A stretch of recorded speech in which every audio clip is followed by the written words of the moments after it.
Votre clip du jour à l'instant ngeen gis Baye Pen kenn dootu ko présenté fii ci Sénégal ak ci àdduna bi yëpp mu di waykat ba nga xamante ni macha allah ràññee nañ ko loolu mu mën loolu it li muy def yàlla na ko yàlla may gudd fan ak wér gu yaram suñu kanam a kanam macha allah comme ni ngeen ko xamee nag saa su nekk Papa Sane il est là pour votre actualité Papa Sane maa ngi lay nuyu. bismillahi rahmaani rahim bismillahi rahmaani rahim bismillahi rahmaani rahim.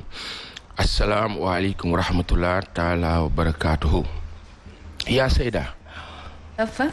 yow kan moo wax ni damay sol vert pour nga mën a aligner. xolab gise. laay xolab gise. xolab gise. laay xolab gise xolab léegi gise. laay da nga kaa déggoo waxante ka u yëg ka si raw xaan. wallaay ci raw xaan wallaay. macha allah ku mën dara suñu diggante. mbeex mi la ba ballee rek. mangoog. bu agsi Rokhaya. Papa Sane. nuyu naa la ba baax a baax a baax nuyu naa la ba baax nuyu Louisa mi Jandi nga am gan nag bu mag ma bàyyi la nga yow nga wane ko. gannaaw bu ma ko nuyoo rek bàyyi la yow nga wane ko nuyu naa ko daal gan. nuyu ko ba pare ma nuyuwaat ko nuyuwaat ko ba pare. ñu ngi nuyu kilifa ba mag. papa la si ñun. nijaay la mag la lépp la macha allah surtout conseiller. xam nga dañuy wax ni boo amee wéeruwaay loolu la ñu wax. doo neex a bëmax. ñun ñii la ñu am. tey toute la presse sénégalaise est fière de xool ku mel ni Yatma Lo nekk xale. di màgg di ko gis yàlla suturaal la ba nga dem ba toog ak moom plateau. lii mooy ñaareel ñu koy def. toog ak moom plateau di waxtaan ñuy waxtaan lu bari nag tey mu nekk gan boo xamante ni li gën a motiver sax ñu ne nañu xool suñu biir ñu ne nañ ko dalal mooy dafa ñuy seetaan lu bari. lu bari dëgg la. di wax di ba pare kontaan nag. boole na ko sax bu mu dugg see fii. wallaay ci ne ràññee na la. mu ngo donc loolu sant yàlla la. ñu ngi laa nuyu ba baax. suñu kilifa bi suñu papa bi. kontaan am fierté gënoon nekk xale tamit fële ca RTS. di jàng. si ñoom donc vraiment on est fiers dalal la tey bismillah. suñu papa nag gi ñu dalal fii ci plateau Subatel ràññee ngeen ko won nañ leen ko léegi nii mu di Papa Yatma Lo noonu laa koy mën a woowee mu di nag un grand journaliste sportif fële ca RTS ñu am mbégte kontaante loolu dalal la fii ci plateau Subatel. di wax a'uuzu billahi mina sheytaani rajim. di leen nuyu bu baax di nuyu. seen sunu mbokk yi sax laay wax. téléspectateur Sen TV mu nekk sunu télé moomu leen ko de. dëgg la télé askan wi. télé bi du télé Bougane du télé Paasan sama télé la seen télé la. dëgg la moo tax ngeen ne Sen TV. ñëpp ci lañ bokk. ni ko Paasan waxee bala may dugg sax si nuyoo bi loolu lay jëkk expliquer. man awma dinaa seetaan kii du ma seetaan kële ñëpp laay seetaan parce que sujet bu ñu teg rek am na njëriñ sujet boo teg rek di ko waxtaani ñu ngi yaa lay seetaan di si bàyyi xel ba tax na damay seetaan Subatel di seetaan gis-gis di seetaan émission yëpp di si waxtaan ak moom il m'arrive sax may woo Bougane wax ak moom ci telle chose ou telle chose parce que c'est un Sénégalais qui a investi donc il faut que ñu koy encourager. di encourager ñi fi nekk damay faral di wax ma ne ku yàgg ci teen rek baag fekk la. dëgg la waaw maa ngi leen di nuyu Yacine maa ngi lay nuyu bu baax. maa ngi lay fay bu baax di la laaj sama élève di ko réclamer. non danañ ñëw nag. parce que xam nga bu baax li may wax. moom mi ñu seetaan xam na bu baax la ñoo yóbbul xale yi ñu jàngi. ah bon yaa ngi koy jiiñ ah di nuyu Rokhaya. ngay fay bu baax Louise. en tout cas xam nga kii doomu kan la jege ñaale Yacinthe Diandi journaliste. Yacinthe. alors Yacinthe maa ngi koy nuyu di ko féliciter parce que avoir une fille charmante comme ça. oui quand même. ça c'est une fierté. c'est une fierté. ñun suñuy doom bu ñu ànd ak ñoom. dañ naan ndax sa doom la. waaw parce que. man samay doom am nañu 40 ans. dëgg la macha allah. am nañu 40 ans. parce que. sama papa dafa ma daan waral xam nga man sama papa muy sama référence muy sama sëriñ. wallaay dafa ma daan faral di wax. góor day teel takk jabar. teel leen takk jabar. boo amee 40 ans sa doom am 30 ans. dëgg la.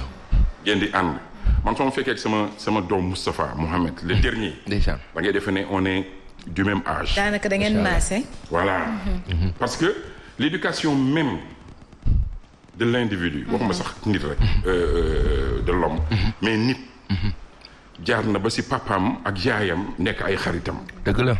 mu am lu muy rus. dina jomb lu bare. waaw boo ko nee mais copain war a woon def lii. bu téyee nag nga ne ko man sa bàyyi laa. du ma sa morom.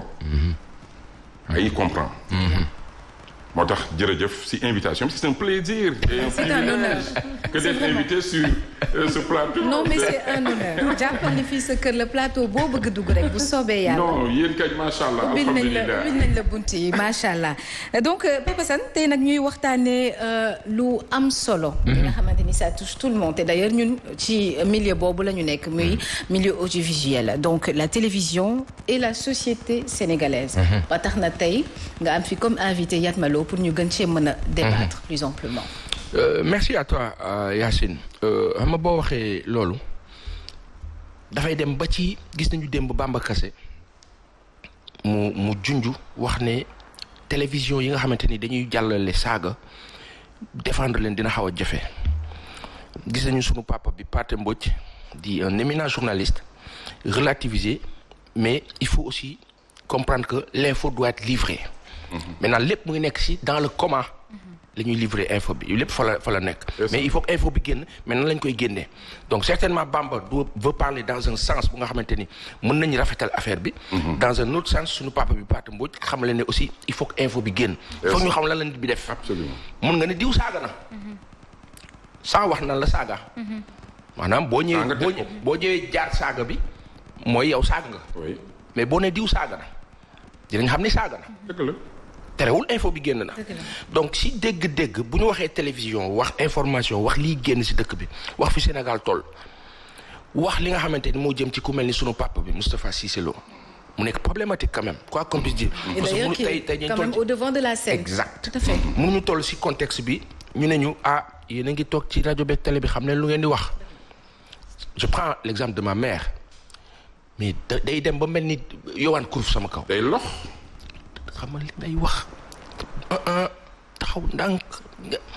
et cette pression là elle est bien c'est une pression positive mooy bi Aimé Jacquet doon wax en 98. c'est ça ne ñu ne ko bi mu génnee Ginola bi mu jëlul Ginola ak David Ginola. ak Eric Cantona. ñu nekkoon les joueurs yi gënoon mag en France sélectionné wu leen coupe du monde mu nekk coow lu. Aimé Jacquet ne si la France doit prendre la coupe du monde ce sera avec la pression positive. oui. te looloo leen motivé après mu galvani c'est-à-dire jël nga ñaari jours teg leen ci biti doo jël coupe bi mu ne damay jël coupe bi yàlla ñëw mooy défi alors foofu lañ toll tey dafa am loo xam ne faw ñu seetaan ko papa bala ñuy commencer dëgg la mooy lan moo indi coowu Cissé Lo coowu Cissé Lo li ko indi mooy li ñuy waxtaanee rek mooy li ñuy waxtaanee nañ seetaan vidéo bi ñu comprendre say collaborateur muy directeur yii fi toog ñu ci bëri xam naa leen maa ngi leen di nuyu di leen sant su ma wax monsieur le ministre xajul fii marron beige là je suis de l'APR maa créé APR maay APR man la bi may xeex pour Macky Sall di falu fii laa ko xeexee kenn ñemewu la wax am nay député fii yu fi ne ñi ngi ci responsabilité dañu àndoon ak Ablaye Wade ci xeex boobu may wax ni lii du dëgg ñu naan dof baa ngi wax ma ñëw nekk seen vice président sañuñu ko bañ nekk président parlement CEDEAO yàllaa ko def mënuma jàppale Macky Sall wër àll bi doon xam bay gerte naan ko ndax li ma doon wax Macky xamu ko biñ nekkee ONCAD 100 000 tonnes 120 000 tonnes moo doon capital semencier man ma def semence fukki at ak nangam xandi giñ doon defee contrôle densité Sodeva lañ doon ma Diop Jale PDS la woon moo nekkoon ak man Sarsara booba gone yi judduwuñu man may gérancé ko premier financement bi ma jot pour semence 30 millions la temps yooyu bu ma bokkee ci pouvoir bu ma xeex nañ ma laaj ci gerte gi ba pare may opérateur semencier import export maa ngi ko am 81 permis 80 am 82 passeport génn réew mi dox fu ne am lu ëpp 1000 visa fu ma dem ñu déglu ma ñu ngi may xaar méridien ci gaz beeg pétrole bi maa koy ubbi man discours bi lay def ñu ne dof la duñ ko déglu dama ni gerte gi niñ koy séddalee baaxul juwul mooy premier point noté ko danaa def question orale parce que dama bëgg a wax gerte gi kenn du ko yàq prix bi baaxul bàyyi leen ñi leen di wër naan leen ay profession amuñu tool jiw kenn du ko jox ku koy jaay ji café de Rome ku am mënta produire 1 tonne nga jox ko semence 10 tonnes 100 tonnes mu jaay ko parce que subvention de l'État ci ne am na ku may jaay 1000 tonnes yu ngeen ko jox engrais mënu koo fournir parce que amul xaalis banques yi wóoluwuñ ko man ma mën a am 2 milliards ci banques yi di ko laaj bokk ci pouvoir bi di opérateur yi ko président de la chambre de commerce d'industrie ak d'agriculture de Diourbel gone yi nga xam ne bu ñu faloo makkee leen fal ni Cissé Lo du wax di ko saaga du ma ko nangu bu ñu génnee ñaan ma 100 000 1 million bu ñu amee problème 37 millions laa def ci campagne législative yi député yi am na ñu ma ci jox ak i ministre xaalis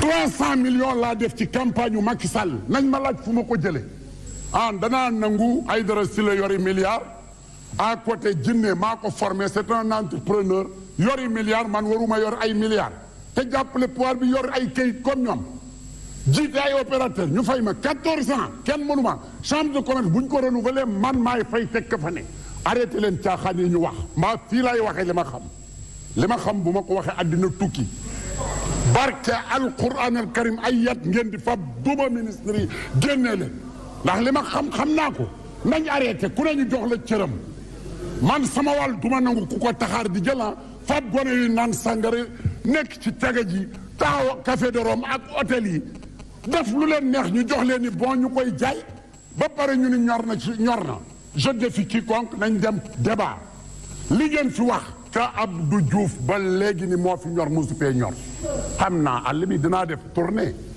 mois de janvier bi ci àll bi laa jëm bu ngeen joxee statistique ni lii la danaa leen wax ni du lii ndax fi ngeen ko teg fan la man maa leen dàq jàng gën leen a xam gerte Modou Diagne Fada xam na mi ngi nii toog Daaru Musti laa nekkoon ñoo dëkkoon bàyyam di suma xarit may waxtaan ak moom doomu baykat la mais xam na ne li ma ko wax xam na ko xam na ne xam naa gerte onkat laa nekkoon nekk fekk Saliou Sarr Abdourahmane Touré Sonar Fat Madiar damay lànk ba kandaaru et je vais informer tous les chefs religieux il faut ñu arrêter gerte gi ñuy jox di ko politiquer di ko jox ñoo xam ne ñi bayuñu amuñu tool ba pare ni ñor na jox leen engrais ñu jaay ko opérateurs yi il faut ñu trier ko ndax opérateurs yi leen wër ñoom PDS lañ nekkoon nax Ablaye Wade ba mu daanu ñuy défendre lépp ne baax na c'est pas vrai lépp ay kàcc la du dëgg c'est des mensonges et je le dis haut et fort bu dee loolu nag ku wax Macky Sall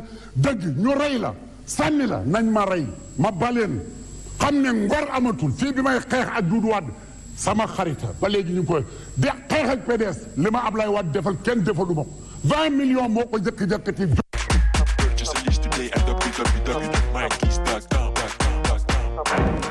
pourtant Papa Sane boo gisee Papa Moustapha Cissé Lo di wax nii nit ñi dañu naan ni que ni amaana waxinam des fois day ñàkk teggi ne mais boo ko dégloo muy wax tonton Yatma da ngay xam ni que ni moom il n'a rien à se reprocher dans tout ça.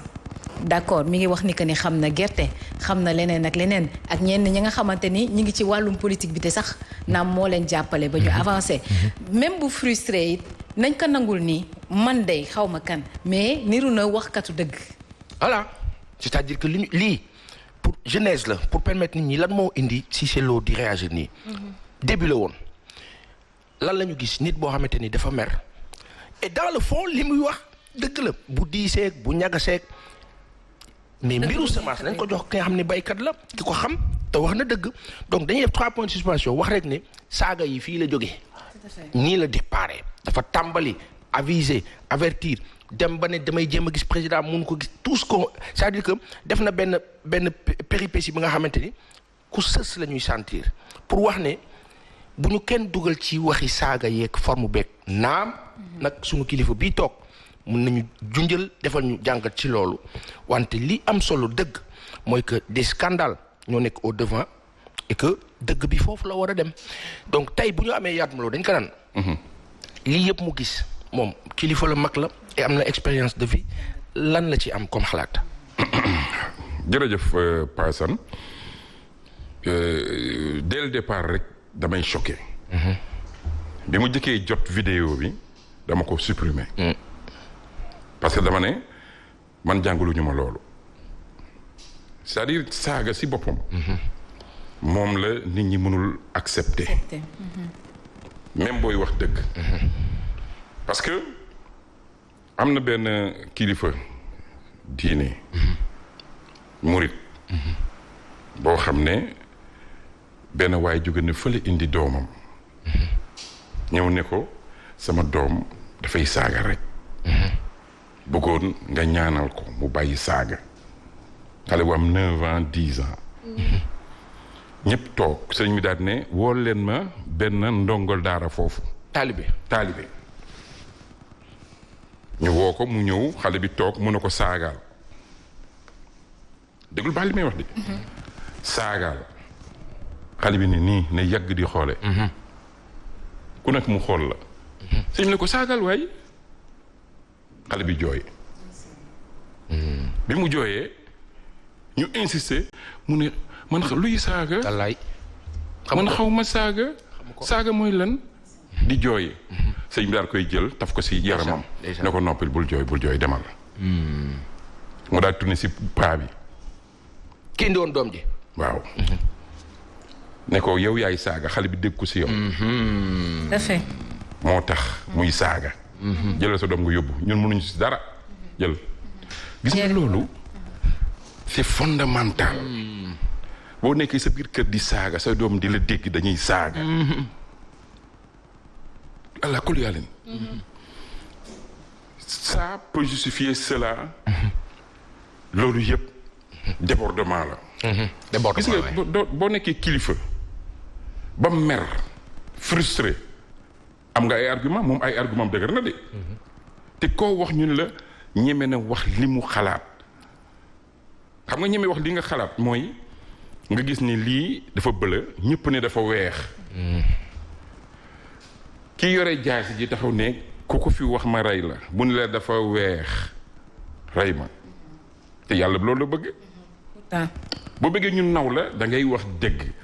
boo bëggee ñu moytu la del saaga. Moustapha Cissé Lo xam nga li ñuy wax pousser ton adversaire jusqu'à ses derniers retranchements. mais muus boo ko kalee fii si biir néeg bi. di ko dóor bu yàggee day taxaw. da lay song. xam nga suñu société bi nag il faut que ñuy waxante dëgg nag. parce que waxuma ni jot na de dafa dépassé. xam nga laa yërëm Macky Sall. lu tax nga yërëm ko. parce que dafa nekk ak nit ñoo xam ne xamul nu mu leen di def. lu méttee ngi noonu. waaw naka laay def kii fan laay jëm ak moom. alors que dañ ko dénk dara. te ala kulli ali nday jeex. gis nga foo nekk si àddina xamal ne fa nga toog daa fi jóge si nii baa nga jóge si nekk. wallaahi ba tax na ma ne dama ko yërëm. xam nga chef de l'État parfois di nga def campagne di saaga di wax lu la neex. naan waaj def fi dara waaw ba ñu fal la. nga dugg ba fa daan ni ndekk li ma doon saaga waaj yi ndekk lii lay daj. mais dal na fi Ablaye Wade. waaw. mu ne je ne pouvais pas imaginer que c'était ça. Gérer un gouvernement. un pays. gis nga man dañuy bàyyi yu bëri. muy diine bi mooy base mooy socle bi. dëgg la muy xoolal la religion chrétienne. demal si religion chrétienne nga xool li ñu lay jàngal. aimez votre prochain. boo demee si diine l'islam lu ñu lay wax même chose. amul changement. mais bu ñu ko fa nee ñu ko nag teg ko fële ba pare nag ku nekk yaakaar ni àddina du jeex ku nekk yaakaar ni le monde s'arrête au Sénégal. wala que àllaaxira amul. gis nga moo wax la benn affaire Yacine loo def fii. ci lu baax yàlla dina la ko fay. loo fi def lu bon dinañ la ko fay si àddina bala ngay dem àllaaxira. mu nekk loo xam ne da nga koy gëm mu am gëmoo ko dana am. réew du fo. chacun dit ce qu'il veut. man j'ai beaucoup aimé un député qui est venu de la diaspora Macky Sall jëlee ko fi indi ko fi c'est un Bapulo xaw ma saw xaw ma nu mu sant. mu def benn intervention boo xam ne à l'Assemblée nationale il m'a marqué. dafa taxaw mun leen man ce que je gagne en Europe mënoon naa toog Europe du ma ñëw Sénégal. je me rappelle waay. mais dama ñëw parce que le président Macky Sall avait besoin de moi ma ne damay ñëw jàppale sama réew. et je viens à l'hémicycle ngeen di saagante ku nekk dox loolu nii alors que mu ne man je suis sidéré. Il y a de quoi. mu ne moi je ne comprends pas. Où est l'élégance dans tout ça? Donc on se pose la question. il faut que. parfois aussi nag sanction day baax. sa kër sax parce que tout ce qu'on fait c'est en miniature chez nous. waay. léeg-léeg premier ministre bi wax mooy colonel bi. mooy soxna si. léeg-léeg mu def lu la naqari nga mel ni ko déggul fekk dégg nga ko. dëgg la. da ngay tan xam lu parce que boo si tontoo coow am xeex am si kër gi. nga daal di mel ni ko déggul dem si parfois Macky Sall noonu lay def. beneen bi parfois il faut nga wax. parce que dans moment boo xam ne nag il faut nga wane autorité. que ça soit la dernière fois. bu beneen ne nga caw. si kër gi. ci fii Sen TV. fépp la am. mais nag da ngay am ay nit ñoo xam ne bu ñuy wax ak yow nga leen di déglu dans la vie. tu ne peux pas être un chef d'État wala nga nekk directeur d'entreprise wala nga nekk premier ministre wala nga nekk ministre ne yow sa xel doy na la. mënul nekk. mënul ne xam nga fu lay meree parfois gars yi sunu mbokku ministres yooyu selon la vision du chef de l'État comme si eux ils n'avaient pas de vision. moo jaaxal ñëpp sur instruction du président. Ouais. Le président il a donné un cahier de charge dans chaque ministère voilà ce que vous devez faire voilà ce qu'il faut faire voilà le budget. mais defal si c'est positif le président sanctionne positivement si c'est négatif mu dàq la. jeex na tu prends tes risques. man de noonu laa gisee mbir mi xaw ma. mais dafa am baal ma rek fenn fu ma bëgg nga chuter. oui. da nga ci jàngat bi nga def ban représentativité lay am ci chaîne de télévision. ki ne maa ngi def sax comme ni booy beaucoup de responsabilités parce que les gens aiment la télévision. Ouais. Pas seen da ngeen ma baal ah tey boo ne woon Yacine dootoo toog ci plateau bi mu xeex léegi ci kër bi. ah oui am na ñoo xam ne jaral na leen ko mais Yacine non ça c'est vrai ah mais oui c'est vrai. c'est dans toutes les télévisions. ah oui waxuma rajo ah télé laa c'est vrai ak a nekk dëgg. tey boo nee Rokhaya à partir d'aujourd'hui ne mets plus tes pieds ici. kon ma jooy. mu daal di day lu nekk dana ko def. loolu mooy. passion bi. passion wu. ak kii wu télé. parce que télé fa mu lay jëmee. rajo yóbbuwul la. mais est-ce que c'est de la passion papa. non du sax passion. passion yow mais yow yaa bëgg di wane sa bopp. c'est ça. le paraître. gars yi di la seetaan. après suñu paree ñun la toj nga fii. fekk tojoo fenn. dëgg la ma la. alors que nit ki askan bi li ñu bëgg ñu wax leen ko nit ñi di ñu seetaan li ñu bëgg ñu wax leen ko dañ leen ko war a jox mu neex mu naqari. parce que parfois si tu as peur tu prends pas tes responsabilités tu diras rien. dëgg la naafiq nga na ngeen ma baal si ni ma koy waxee. dëgg la affaire naafiq la. parce que doo toog ci télévision. ñëpp gis nga li ñuy wax nii gars yi ñu ko gën a xam. loo fi wax. wallaahi. gars yi si biti ñoo la ko gën a xam. téeméeri yoon. tu as eu la chance. d'être sur un plateau de télévision. di ngandaloo nag. waaw di solu bu jëkk. xëcc karawaat yi taw yi amplifié o yi achi nga ñor di leen. yooyu boo fi génnee. gars naan la di la fan nga nekk si mbedd mi ñu lay fan oui ah Yacine na nga def man dama lay assisté nga naan oui non. fekk jël aise di dawal sa toog dootoo nuyoo. waaw boo demee sa ko ñi ngay romb ñaan Yacine. alors que c'est un job. dëgg la da ngay liggéey dañ lay fay. da nga war taxaw di wax ak nit ñi askan wi ñu lay jox di la sotti xel di nuyoo bonjour comment allez-vous na ngeen def ça va. mais boo ko dul def. am yitte ci nit ñi. yitte. télévision mission la. vous êtes des missionnaires. am na koo xam ne boo waxee yow rek lay déglu. dëgg la. boo dérapé mu nit. ndeysaan. daal di feebar. day am déception. dëgg la. moom déception. mais il faut penser à nos familles. Wow. Nos enfants nos épouses nos amis et nos ennemis. c'est-à-dire des ennemis qui ne peuvent pas mënuma leen considérer comme des ennemis dañ la xamul. dañ la xamul. mais buñ la xamoon duñ la wax liñ lay wax. dëgg la. parce que léegi nga dajeeg ñi mun la mais grand ma de juum naa vraiment defoon naa ni meloo nii. dëgg la. am na. dañu gaaw a am préjugé nag. voilà préjugé par contre. parfois da ngay doon mu nit doo ko nuyu mu fekk gisoo ko. dëgg la. mu lay xas di la saaga di naan xoolal rob bu mu sol. cam kii xool ni ñu ko daggee xoolal kii xamul kii benn pour le photo koy ñëwal fële. dëgg la. ba benn bés nga waxtaan ak moom. rek mu daan ne. waaye ndeysaan kii moom baax. mu xam ne nit la. rek daal di di fi indo. waaw. daal di lay wayal. dëgg la. gis nga paasan li nga wax ni c'est tellement important. que parfois on a une grosse part de responsabilité. parce que boo waxul ñu ne dafa far. kii dafa far kii wala kii dafa parce que gars yi noonu la ñuy analyser. alors que faroo kenn da ngay def sa liggéey. maintenant boo génnee nag bu la neexee nga far mais sur le plateau faroo kenn da ngay wax ngir yàlla. ngir askan wi lay seetaan sëriñ saa ngi lay seetaan. baadoole yaa ngi lay seetaan ñi États-Unis France ñëpp a ngi leen di seetaan. mais tonton Yatma nga baal ma est-ce que du manque de formation de base moo ko. déedéet waaye pas wax formation waaye. formation la. mais da ngay gis koo xam ne dañ koy former à la télé da ngay gis ku ñëw jël à la télé former ko. mu toog télé musul dem école. musul dem fenn jàngul fenn mu lay defal émission di defal yoo xam ne ñu naan kii fu mu jàngee. dëgg la am de. dëgg la. mais comme li nga wax sànq dagguma la. kilifa gi mais même kër ga da nga fay am formation peut-être Yacine côté boobu la. bëgg a waxee non attends formation c'est quoi.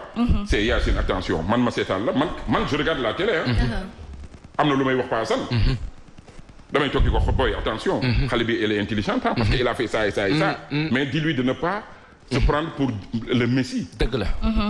parce que ku si xas toog ba toog nag. buggaan romb la daal lay tagg. keneen romb rek léegi c'est fini pour yow. non man nekkuma si genre yooyu. du ma def pour te faire plaisir du ma def pour te blesser. damay def fii sabilillah ngir yàlla parce que yàlla mooy fay. booy wéeru si nit man ma wéeru si yàlla. mu jeex sama wërsëg kenn yoru ko. di nga lekk sa wërsëg en 50 ans. wallaahi fekk da nga ko waroon a lekk en 100 ans. waroon nga dund 100 ans nga lekk ko en 20 ans. wallaahi dëgg daal di dee. dëgg la. wala leneen fekk la si. nga feebar. il faut que ñuy gëm ni lu am yàlla moo koy teg nit. mais nit mënul teg dara naqar. dëgg la. xam nga loolu nga formation c'est bien nag d'être formé. parce que ça c'est la responsabilité aussi des dirigeants. tu prends quelqu'un sur le même plateau tu sais qu'il a des potentialités nga ne pas ça boy bi yóbbul ma ko ñu formel ma ko.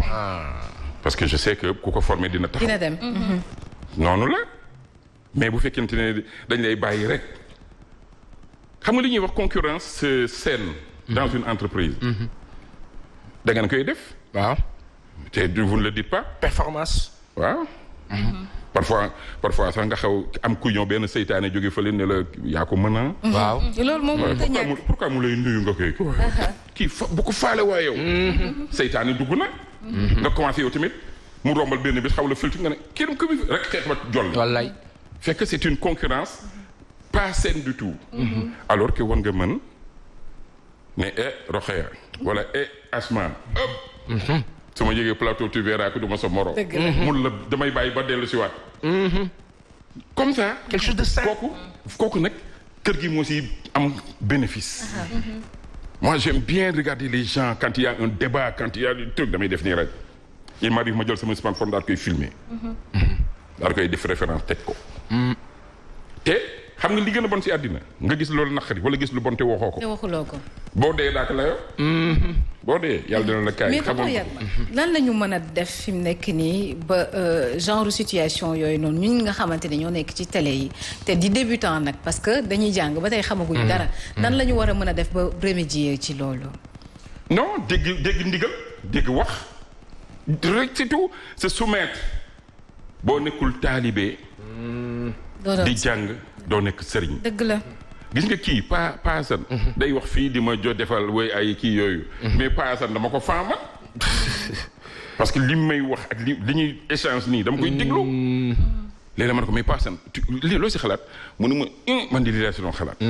ma ne ko tu as raison de man je pensais autrement mais tu as raison. parce que loolu mooy xam nga ko amul kilifa jinne yi ñoo lay yilif. kilifa dëgg la. jinne yi ñoo lay jàpp ci mbedd mi di la dërëjee. da ngay dëgg la. Louisa oui mais Louisa vraiment bëgg naa nga wax ñu si sa xalaat parce que quand même chaque jour non mais c'est vrai parce que chaque jour genre situation genre discussion yu mel nii day revenir. parce que ci monde bi la ñu nekk. dëgg la li mu wax de wax dëgg yàlla képp koo xamante ne mu ngi liggéey ci média sa xel war na tikki ci lu bëri ndax li mu wax am na solo baax man damay jël rek dama koy orienté ci sama cadre liggéey nga xamante ne mooy image aujourd'hui kenn kuy liggéey ci télé bi il faut s'oublier nga xam ne da nga tu travailles pour une institution et que da nga ko war a représenter aujourd'hui quand une personne te recadre par rapport à ce que tu as apporté ou bien par rapport ak leneen parce que aujourd'hui man ci loolu laay liggéey fii ci télé bi donc c'est des choses yoo xamante ne qui sont importantes je le répète parce que aujourd'hui mën nga wax nit ki yow kat li nga solde demeewul noonu wala nga bu ma sañoon nga defaraat ko mu indi frustration te alors que waaw du benn muy góor ak jigéen waaw parce que échange moo xaw a metti te nit ñi comme par exemple mën nga ñëw tu es de bonne foi nga wax ak nit ki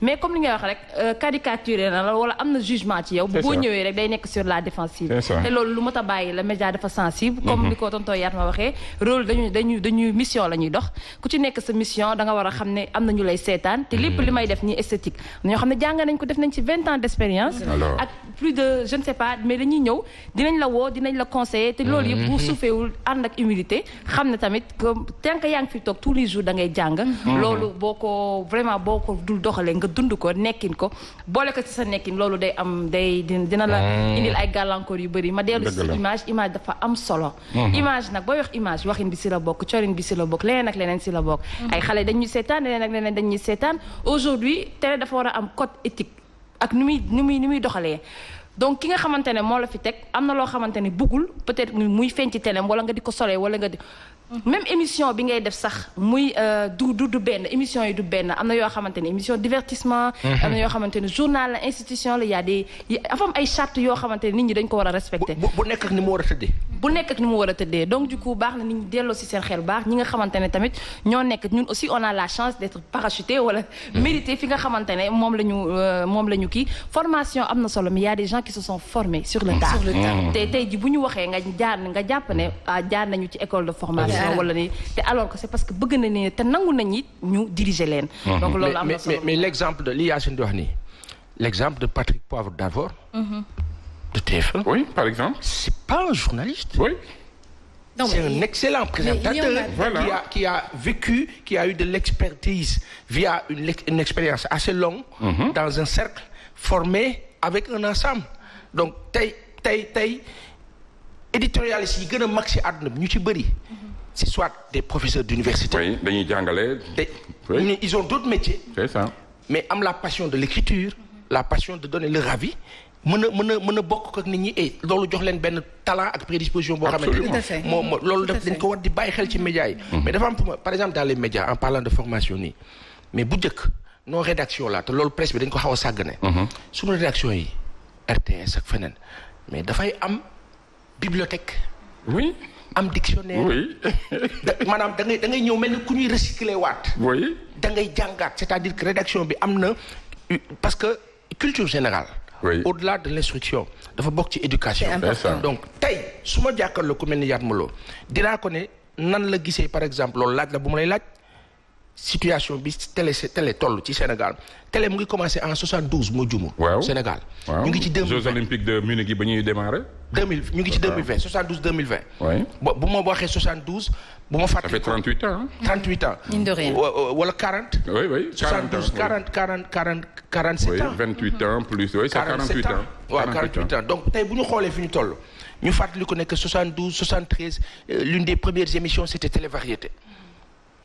te tey bu ma jëlee sama maa ngi koy nuyu bu baax parce que daf ñuy seetaan maa ngi koy jot semaine bële ñaari semaine ci ginnaaw bu ñuy waxtaan ak ñooñu tey loolu bokk na si li ñu manqué ñun suñu génération parce que on est trop réfractaire à l'échange aux reproches yi ñuy def parce que ku ci ne bon ce matin quand même tu t'es planté rek nga gis ton bi changé waaw mën na la wéy tey yow ban évaluation ngay def ci télévision au Sénégal mais man bala may wax loolu damay wax man fa ma jógee Soleil 79 70 79. fa laa jëkk commencé bind. ba 82 83 84 85 après au retour d'un championnat d'Afrique. la banque me recrute. La banque. oui. oui c'est un banquier. j'ai fait 30 ans de banque 41 ans de presse. 47 ans d'arts martiaux. c'est pas rien. Machallah. quand je suis à la banque ba bi may dem retraite. à la banque. j'étais dans le service marketing communication et qualité. di wax ak DG donc da nga doon allier et la banque et le journalisme et voilà. aussi l'art martiaux. oui pour dire simplement xam nga li ñuy wax da ngay bëgg sa réew. di ñafe du xaalis bi rek. actuellement aujourd'hui je suis fier de mes enfants parce que nañu mel. macha allah dañuy xool di copier ci man ak ci sama soxna. mais ba muy commencé soleil. dama doon paniquer. quand tu écris un papier. ba ñëw di ko joxe da ngay lox bala nga koy joxe ñu war ko xool. loolu dégg da naa ngay lox. te sa papier bu génnee événement la. roxee da ngay jël sa papier. bàyyi ba gars yi xool fële nga ñuy dugg ci paj bi daw. waaw. patron bi ñëw daal di jël papier bi. daal di xotti sànni ko fële. nga ñëw sama te doo gis journal bi. nga ñëw ñu ne la refais le papier c'est nul. nga bindaat ñu ne la kaay toogal. laaju ñu la sa avis. qu'est-ce qui s'est passé là-bas. jàng nga école xam nga ni dañ naan la da ngay def introduction def développement daal def conclusion. mais les faits. lii yow la wala ñoom la. nga commencé di changer. parce que bi may commencé j'ai commencé comme pigiste. da ngay bëgg ñu fay la lu bëri. dëgg la. da ngay extrapoler rek. bëgg bind page. li nangam. ñu indil la benn daggitu benn entreprise. bon loolu ba si télévision mais Soleil dafa amoon bibliothèque. Soleil am ay dictionnaire. exact. li la ngeen ko ne waaye yow la maison la ñuy wax wala la maison. nga naan parce que il en a trop dans la tête. c'est vrai. nga jóge fa j'ai fait la radio. def rajo Sénégal def télévision xam nga loolu nekk na mbir yoo xam ne moo tax j'aime bien la RTS. ah c'est une grande école. gis nga bala ngeen koy xam nga dugg rédaction RTS. wallaay wala nga dugg nga xool gars yi ni ñuy def. wallaay. yàggul dama ñëw dugg nii rédaction toog ñëw tam seeg rek ma gis ko naan waaw yu ana dictionnaire bi. parce que bibliothèque am na fa. gars yi c'est-à-dire liggéey du fo. fi mu nekk nii yéen foofu leen. da ngeen di liggéey da ngeen di job. loolu nekk na loo xam ne li Paasan wax c'est tellement important que même à l'intérieur de la maison de l'entreprise dafa war a am benn centre de formation. exact. mais il faut vraiment être passionné pour nga mën a respecter les règles de l'art parce que tey jii nii xam nga bibliothèque yaa ngi koy wax am na ba tey RTS. waaw dictionnaire dañ koy utiliser. léegi nit ñi. mais yow kañ nga gis la dictionnaire yow. non man sama téléphone am na Google. dictionnaire. non laajuma la loolu de. non bibliothèque. laajuma la loolu. dama ne Yacine defal ndànk dama ne Yacine kañ nga gëj a laal dictionnaire. dictionnaire bu important naa ko laal. maintenant dictionnaire bi na sama téléphone nag dama ciy dugg. gis nga mi ngi may galgal Yacine même Google sa doo si dem di xool. laay demee dem di xool c'est que tonton Yann ma Yacine bëri na ci ay morom xam nga instant bi technologie bi dañoo gën a yàq ak téléphone smartphone yi ñuy yor nii da ngay gis koo xamante ne day bëgg a def recherche sax mais day def bu yomb bi comme ni ngay wax recherche waroo yem si recherche da ngay def recherche di laaj di dem di seeti ay nit di wax ak ñoom. man il m'arrive d'aller voir Pa Mansour Mbaye. Page Mansour. dem këram. c'est du plaisir. dem leen fa. dëgg la. boo fa demee yow sa bopp da ngay jooy. dëgg la. parce que xam lu ma lay jëkk a wax pour revenir à l'actualité. yaat ma ne naam mu ne ma bul fekkee fu ñuy xeex ak di xuloo. bul fekkee fu ñuy saaga. foo ko fekkee dawal. loolu laa nawee Ablaye Diaw. dëgg la. Ablaye Diaw xam lu muy wax. yaat foo fekk histoire demal. beneen bi mooy traitement de l'information ci Laye Diaw laa ko jàggee. Laye Diaw xam lu ma wax mu ni ma. parfois ne pas traiter une information c'est une manière de la traiter. dëgg la. ne pas traiter une information nga ne nii xaaral ma teg. ñu gars yi naan waj. ngay def recoupement. ba xam ni lii. jar naa traité nga traité ko xamul tax dañ naan scoop man si laa jug ni scoop amul. dëgg la. parce que on peut traiter une information de manière dangereuse. boo xam ne day yàq. mu indi scandale. dëgg la. kooku traitement boobu baax na. baaxul. le problème c'est de ne pas traiter l'information. mais une information il faut savoir comment la traiter. c'est bien. mais kii wax na ko. passé na ko nee na saaga bi dafa am fu mu jógee. dafa am nu mu kii il a fait une analyse et cetera et cetera. même si cela ne dédouane pas Moustapha Cissé Lo. dëgg la. gis nga. si c'était volontaire. non gis nga loolu moom gis nga nag bu ma dugal si. zone boo xam ne ci paree ñëw sax beneen polémique sax nag lay. voilà xam nga loolu bu ma xam nga li tax ma wax loolu. xam nga ma wax loolu c'est-à-dire dama ciy tontu. rapidement waaw très rapidement. tontu bi mooy am na ku koy xeex xam ne bu ko génnee coow bëri. dëgg la mu daal koy génne. dëgg la voilà. ça c'est loolu mooy affaire u naafiq. c'est ça. merci beaucoup monsieur Yatma Lo. lii daal moom day toog ak ñun rek. ba tey nii non kay bu ñu fi toogee sax nag. dañ koy non day yendu ñun fii si seen ci tey. waaw tey est-ce que doo ko dugal ci programme yëpp tey kon. dañ koy téye yóbbu ko Hervé kon mu jàngal xale ndax. non bu la may indi problème waaye. c'est un honneur et un plaisir merci beaucoup. bàyyi leen ma ñibbi rek lii mooy wane ni jàng du wees. jàngi leen ba tey ñun ñu ngi jàng de ba tey quand même jàng leen ndax mag yaa ngi fii nii. ba tey moom wax na ko léegi nii nee na day dem des fois kër Pa Mansour Mbaye dem toog. ba tey mu ressourcé.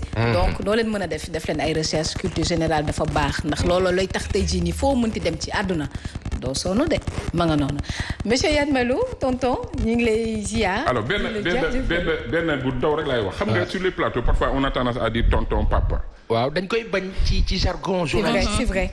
tonton papa. waaw ba pare lu mu wax nga contre ko.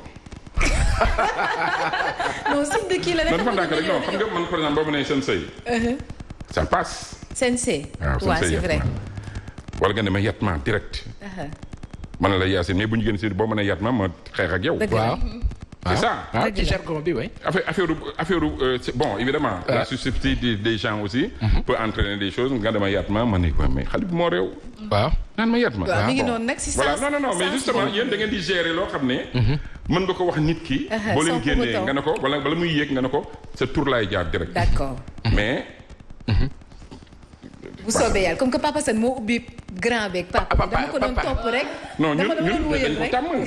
Paa Sane yàgg na. Paa Sane je dis Paa Sane mu laa ko bindee Paa avec 2 ans. wallaay. c'est un honneur en tout cas merci beaucoup. c'est moi qui vous remercie parce que. Monsieur Yatma Lo qui est un grand journaliste sportif. petit. un grand on va dire un éminent même journaliste sportif foofu ci RTS ñu ngi lay jaajëfal di jaajëfal vraiment teewlu gi nga xamante ni moom nga ñëw def fii ci suba teel c'est toujours un plaisir comme on vous le dit saa soo namee ñëw rek ñëwal toog ñu waxtaan du dëgg Papa Sane. wallaay waaw non man de toute façon yéen on me laisse travailler moi parfois j'ai le plaisir de vous suivre. parce que parfois le fait de suivre dafa neex. keroog bay Ndéla Madior ñëwee fii dama ko seetaan damay ree ba xam ma woo ko ma ne ko mais Ndéla vraiment xumbal nga plateau bi mais da ngeen ma jégal parce que y a mon ami commissaire Ibrahima Sangaré qui a perdu son épouse. mu fa laa bëgg dem nii levée du corps bi à 10h à l'hôpital principal. moo tax mënuma. ñu ngi koy jaale bu baax. non puis vraiment bonne continuation. Merci beaucoup. Puis c'est ma fille. Yo, bon, je ne sais pas ce que je vais dire à faire. Bon, dans tous les cas. Merci beaucoup. Merci beaucoup, monsieur Yatma Lo. Non, mën nga toog tuuti rek. Ah ouais, non mais toog nga gunge waale ñu tuuti na. waaw d'accord. waaw mi ngi noonu waa Régis yéen a moome.